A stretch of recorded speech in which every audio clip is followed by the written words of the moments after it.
Hi, everybody. Welcome to Follow the Cats with Coach Jeff Burkhammer. I'm Ralph Patterson. The Lander Basketball Show is back. We got a new season. I'm glad to be back with you, Coach. Well, it's here. It's here. It got here quickly. It's an exciting time of the year when you have college football going on and college basketball starting, and just a great time on college campuses. And you're undefeated. And we're undefeated right now. And first, I got about 10 things I want to talk about, but always off-season activities are most important. What happened with the Bearcats in the off-season? Well, off-season is a little bit different at the Division II level because we're not allowed to do anything with our players in the summer. So you have to trust your players that they will take care of things, they will work hard in the summer on their own, and I think for the most part our guys did. We come back, we go into preseason training, we have running on the track at 6 a.m. at Greenwood High. And does Coach run? Coach does not run, he times, but I'm a really good timer. And some of those guys go a little quicker than others. But overall, we came back, did the 2 mile early, came back and did it again at the end of the preseason, and our times were very good. I think everybody was under 14 minutes on our team for a 2 mile, and I thought that was outstanding for our post guys to be able to do that. Let me stop you right there. Now, for this, now again, I'm not coaching anymore because I didn't win enough games, but we used to set goals for guys that they had to run like a 2 mile in, and if they didn't do it, then either they were in trouble or they couldn't play, or sometimes we'd let the team vote on whether this guy should be on the team or not. So did you set written in stone goals that your guys had to make? The first time they run it, we just want to find out where they're at. So they run it as hard as they can run it, and then we have about 5 weeks of training and we come back and run it again. And their times have to be much better than the first time, or they have to keep running it until they are. And we didn't have any problem breaking all those times. Everybody was better, for the most part, substantially better. So guys did a really good job. I thought our preseason training was terrific. We started out running 2 mile. We work 800s, 400s, down to 200s and 100s on the track, and then we do things on the floor on Wednesday mornings to where they're getting their legs ready on the hardwood versus being outside on the track. We're lifting during that time. We're lifting weights 3 times a week. So those guys are really busy. And then on top of that, you've got individual workouts doing just basketball type stuff, shooting and footwork. And it was a good preseason. I thought guys did a terrific job. They worked hard, they helped each other, and hopefully we're ready to get going. Now last year you did some of that crazy Navy SEAL training and stuff. How about this year? We did with the baseball team the very first night at midnight. We did some of that same stuff, and it was really good. Out in the rain, jumping up steps at the amphitheater, doing sit-ups and push-ups in the sand at the volleyball court. All those types of things were great. I think players enjoy that. They enjoy that more than just going out on a track and just running. Now you're doing things together. You got to push each other. And the great thing was in the rain that night, and that was a lot of fun. Okay, let's talk a little bit about the team now. Let's get on the court. First, returning players. You lost some good players. Yeah. But who's back this year? Who are you counting on the most? Well, we're coming off a 17-win season, so we had a good year, but we've lost some very good players, and we're coming back now. Point guard Alan Hardy is back. Alan was a backup player for us last year as a junior. He's a big point guard that can slice and get to the basket, can really defend. We're going to play quicker this year, be able to get up the floor and guard their point guards a little bit harder. Mike Lee is a returning wing player. Mike had some big games for us last year off the bench, a guy that we expect to step in and play substantial minutes. Mike is a big wing that shoots the ball very well, and hopefully he'll have a terrific year for us. Ricardo Martin was a backup post player, a guy that just works hard. I thought he had a terrific summer, worked really hard in the weight room, worked really hard on the floor, stayed here all summer and worked, and has gotten better. And he'll, I think, do a great job of filling a role in the post for us. Scotty Elder, a big 6'7", 6'8" kid from Australia, sat out last year with an ACL tear. He's back, fully recovered. The thing that Scotty brings us is toughness. He just always going to be battling inside. He's going to rebound. He can step out and make a 3. He also is going to score a little bit in the post. So I think Scotty is going to help us. We're glad he's back and glad he's healthy. J.R. Washington was one of the best freshmen in the league last year, had some unbelievable games. We were at Pembroke last year. He goes for 30 points on 9 of 10 shooting, basically takes the overtime over to win the game at their place. Was probably one of the top 3 freshmen in the league. There was 2 or 3 that were very good, and he was right there in the voting for Freshman of the Year. We expect JR to come back and have just a terrific season.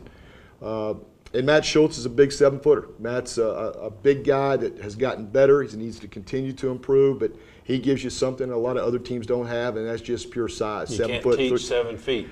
Can't teach 7 feet, 300 pounds. I can tell you that. He's a big kid. Hard So to those are move. returning guys. Really hard to move. You can't move him. Guys hit him and slide. Well, besides guys being a year older, how many of that group, and maybe all, but how many do you see having much different roles than they did last year?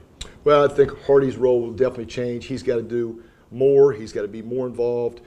Mike Lee's role will change. That will become a bigger role for him at the wing spot. Martin's role probably real similar. Scotty Elder's got to step in and really help us after not playing last year. And JR's got to be our guy. I mean, he's coming off a terrific year as a freshman, and I've explained to him this could be a harder year for him than it was as a freshman because now people are aware of him. People know about him. He's kind of made himself a reputation in the league, and because of that, he's going to play very well, and we're going to do some things to help him play well. Okay, well, how about new guys? Well, we've got about 7 new guys, and feel really good about the new guys that we've brought in. Tobias Hose is a big wing, played in junior college last year. He's from Brunswick, Georgia, the junior that has a chance to really help us. Has had a very good preseason, early season, left-handed wing player that really can play. Ralph, believe it or not, he can play point guard, he can play wing, and we could even play him at the 4 if we want to. He's really a versatile 6'5", 6'4" kid that can do a lot of different things. Left-handed, great to the rim, good rebounder, great instincts, basketball instincts, and with our trapping and pressing, he's been really active. Randy Coulter, remember Steve Coulter played in the NBA? It's his nephew. Randy comes in from Phoenix. Kid has been out the last couple years not playing, just going to school, and we gave him an opportunity to get back on the floor. Really smart, intelligent guard. He can play the 1 or the 2 spot, can make open shots, just a good, solid player. Sergio Smith transfers in from Bluefield State in West Virginia. He's actually a South Carolina kid. Very active post player. He's a little bit undersized, but he uses his quickness well. Really good instincts to go rebound the ball offensively, especially. And I think Sergio will help us, especially when we go small. And we will do that some this year. Shavano Cooper is a transfer from Polk in Florida. Extremely athletic player. Not sure of his status right now. He has an issue with his ankle, and we're not sure if he's going to be able to play this year or if he's going to be out. But a guy that could really help us. We're hoping he's going to be able to play. He can step outside and make threes. He drives the ball. He can run and jump. Very athletic kid. Khalil Keel is a transfer, a junior college transfer. He's out of Philadelphia, another athletic kid that will battle you and work hard. And then we have our 3 freshmen, and 3 freshmen I think are terrific young players. Kier Crouch out of Atlanta can get the ball from end to end as quick as anybody in our league, create things for other people, and he's just kind of got that knack as a point guard. He knows how to make plays. He gets his hands on balls. He can get up and guard people. He's going to have a terrific career here. Marco Morales, probably one of the best shooters we've had here. Can really, really shoot the ball. Made over 200 threes his last 2 years in high school. I saw about 100 of them on a recruiting tape. Yep, and he can shoot it. Last year. He can shoot it. Marco's got some other things in his game that he's got to get better at, especially getting stronger, but you better guard him. He can really shoot the ball. He shoots it deep, and he shoots it nice. I mean, it's one of those guys that he shoots it, you think it's going to go in every time. And then Asger Jort is a 6'10" freshman from Denmark. Asger's got a chance to be a terrific player. He's a little bit more mature, was out of school for a year. Out of school 1 year, Ralph, and he was a substitute teacher for junior high and elementary school kids last year. So he's got a little bit of maturity about him. Got a chance to be an outstanding player, got great size. He's 6'10", 230-pound freshman, and we think that his best basketball is still in front of him, but he'll definitely play this year and hopefully have an impact. So now we have the Arizona connection. We got 2 guys. 2 guys from There's Arizona. a few states in between South Carolina and Arizona, so we're spreading out a little bit. Well, there was a guy that I played against in college, Lenny Ramage, played at West Liberty State, and he was out there helping coach kids. And he called me about these guys and said, you know, Jeff, I think these are guys you may want to look at. And that's kind of how it worked out. We were able to get two good players. That's great. Well, and again, I saw the video on your shooter. And I'm thinking, I know a lot of coaches out there, because I'm from Colorado, and I know guys in Arizona, and I'm thinking, you're not going to have a shot at getting that guy all the way out here. And then all of a sudden I read that you signed him, and I was just thrilled. Well, I think it's because of having a friend out there that could help us with him. He could talk about me and our program a little bit. Opportunity to come in and play, opportunity to have a chance as a freshman to get on the floor. And you can never have enough guys who can make shots. You know, there's some things Marco's got to get better with, and like I mentioned, just getting stronger. But he'll get better. He's a hard worker. He loves being in the gym. He works out with his dad all the time when he's at home. So I just know that he's going to become a much better player. But one thing that he can do is flat out shoot the basketball. Good. Well, now I've heard a little bit about what you think you've got coming back in players. Let's talk about the entire Peach Belt Conference and where everybody is picking the Bearcats right now. Well, we were picked 9th in the preseason, which is fine. Every year we've been picked lower than we've actually finished. So we feel like we're going to be better than that. But that's where we're picked, and we'll play from there. And we lost some quality players. We've got a lot of new guys, so I can certainly understand why we would be picked 9th. The league is very good again. Some returning teams, or teams that have returning players. Montevallo has Troran Brown, who's the Player of the Year, first-team All-American, a guy that can just do everything. He scores it. He was first or second in the league in assists, and you don't see that a lot out of guys that are great scorers. But he's just a terrific player. They got a big kid back inside. They're picked to win the league. Georgia Regents is picked 2nd. They have some returning guys. They lost a couple key players, but they brought in a couple guys that will make them very competitive again. And then I think Young Harris and Columbus State both have terrific returning guys that put them up there somewhere at the top of the league. Aiken always has been good. They're different this year. They're not near as big as they've been. They lost 10 seniors, so they'll be completely new, and they made the national semifinals last year, but I'm sure that they'll have a good team again. The league is going to be terrific. I don't know that there's a team that's just absolutely head and shoulders above everybody else, but the two divisions are going to be terrific battles to see who can come out in the top 4 to get to the Peach Belt tournament. So many times in this league you see veteran teams, and then they graduate 8 or 10 seniors, and then next year you think you got a chance to get into them a little bit, and then they've got 6 more upperclassmen to replace them. Yeah. This league is amazingly tough. I know a lot of Division I coaches that just quite frankly talk about the depth and the quality of the Peach Belt Conference, that it's really, you have to have Division I caliber players to win in this league. You really have Absolutely. To. Yeah, and that's the thing. You know, we can't get Division I exhibition sometimes because of that. They really don't want to play teams in our league as much. We've got to have Division I type players. Those guys know that we have probably better facilities than a lot of the smaller D1s in our league.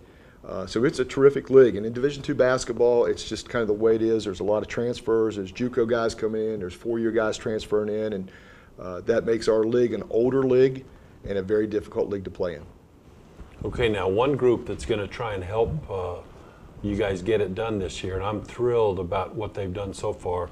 I'm talking about Bearcat Nation, new student group, lots of school spirit.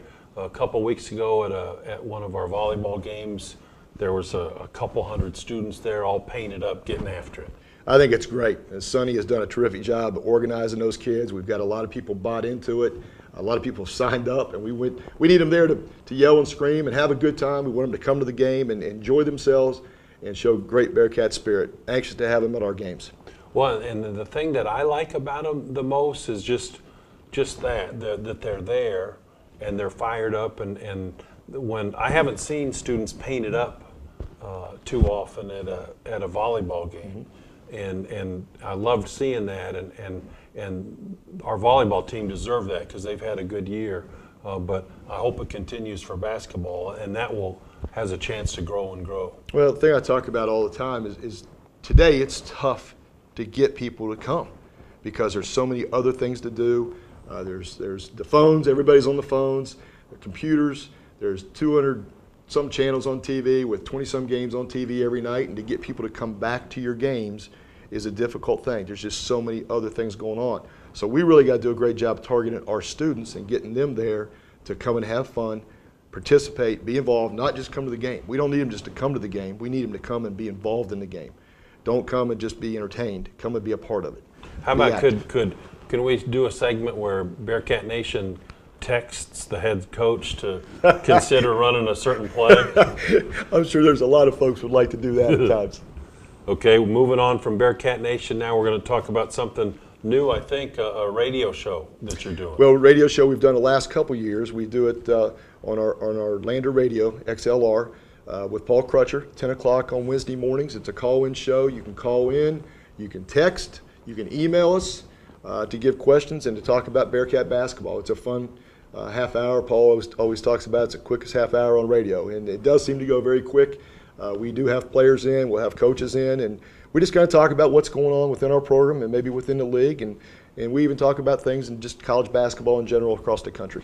Have you ever had one of your very own players call in and disguise his voice and say, yeah, hey, Coach, I think you need to play number 25 a little bit more? I haven't, but it's probably something that they're thinking It's about. going to happen. Yeah, it's probably going to happen. Probably. Yeah. My apologies. Yeah, you've set that in motion in now. advance. I want to mention something about Coach Steve Roberts. Known him for almost 30 years, and he is with a good guy in Greg Nybert at PC, and we do wish him well.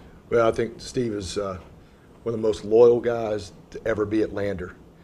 You talk about Finest Horn and Jeff May, and Steve Roberts' name comes right in there with him, loving Lander University and Lander basketball. And Steve and I started at Winthrop together as GAs, 30 years ago, and it was great working with him for 5 years, and I'm real excited that he's got an opportunity to go work with Greg, who, believe it or not, I watched play when I was in high school. He played at Marietta College right across the river from where I grew up, and Greg still coaches exactly like he played, just hard-nosed. But so I know that'll be a good duo over there, and I hope they do well. And I did remind Steve that he's going to have to wear PC gear because he still had Lander gear on when I saw him. Let's move on to something going on this weekend. You got an exhibition game Saturday against Athletes in Action. We have Athletes in Action this weekend. A bunch of former college players that most of those guys go overseas and play.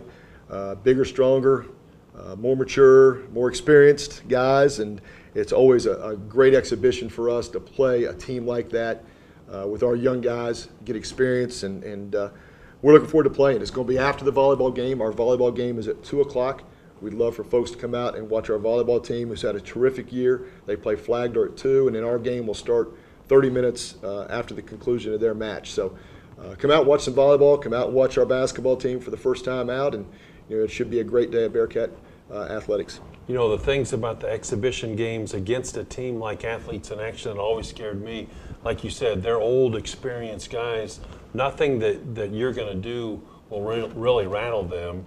They know how to play, and so that'll be a tough matchup for you. Well, that's what's great about it is we find out what we're doing or not doing well, and it doesn't hurt us record-wise, and we get to play against a very good team, a team that will challenge us, a team that will defend and know how to do different things with ball screens. I know how to handle traps. They'll know how to throw it in the post, and it's just going to be a great thing for us to play against that kind of experience. And then next weekend you open up for real. Next weekend is the Exempt Classic that we're hosting.